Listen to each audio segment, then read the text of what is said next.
It's actually not an interpellation, Mr. President. It's a manifestation of support on the total ban on online gambling.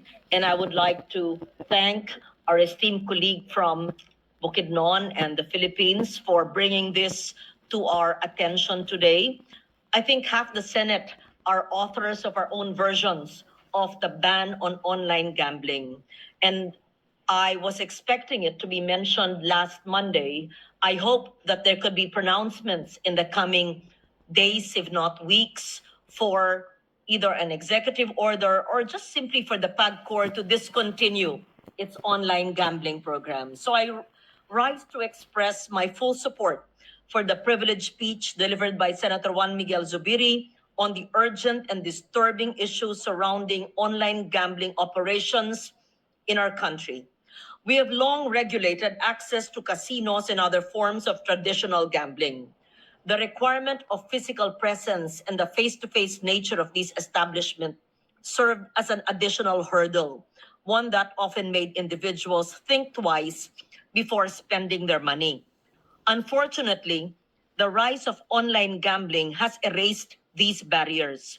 The relentless advertising by popular figures and influencers, combined with the easy access provided by electronic wallets and digital platforms, has made gambling a dangerously simple activity.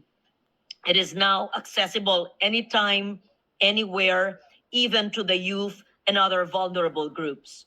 More than just an issue of regulation, this is now a matter of public welfare, of mental health, of our economic security, and I would like to say even a national security concern.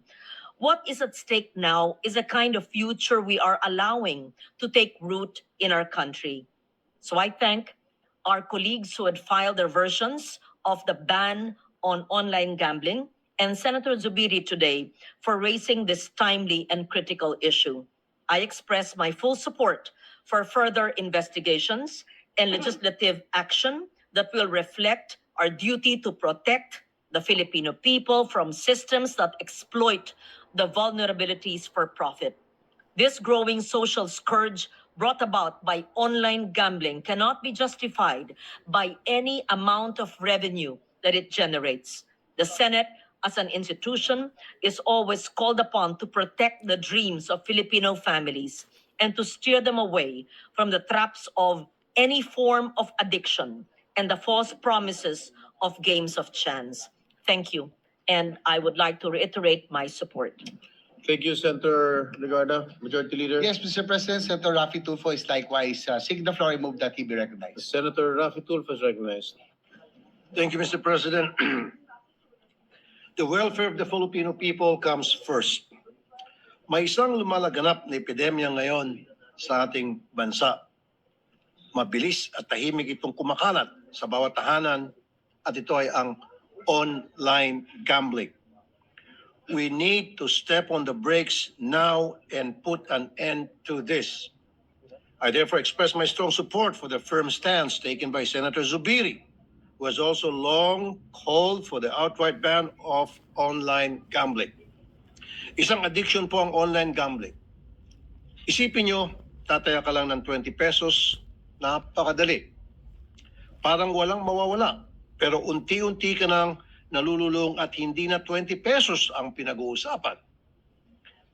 Pera na sana ay pagkain, pang-enroll, pambayad ng kuryente, etc. nawawala at napupunta sa online gambling.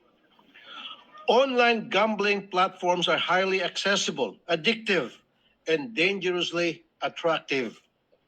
What makes things worse is that it is advertised and visible in the country through the widespread promotion of online gambling platforms, not just in social media, but also as we pass by our major roads such as EDSA, NLEX, SLEX. If Filipinos continue to enjoy easy access to online gambling platforms, this epidemic will only worsen, affecting our Filipino families. Ayon po sa PNP, tumaas ang property-related crimes gaya ng theft at fraud tulad ng sa Lucena City, Quezon Province, na 480% ang tinaas ng krimen simula noong December 2024. Ayon po sa DOH, ang pagsusugal ay posibleng maging problema sa mental health. Tinataya rin na 66% ng mga online gambling players ay nasa edad 18 to 24. At karamihan po dito ay galing sa low-income households. Kailangang maprotektahan po ang mga kabataan at masang Pilipino dahil sila ang mas naakit sa instant money. Sila ang laging nakakita ng mga online gambling ads. At sila rin po ang may kakulangan sa kaalaman ukol sa financial literacy. Mr. President, my dear colleagues, while some argue that banning online gambling may drive it underground, we must emphasize that enforcement, not tolerance, is the key. I stand with Senator Zubiri's call for immediate legislation that will put a stop to this. Therefore, my message is clear.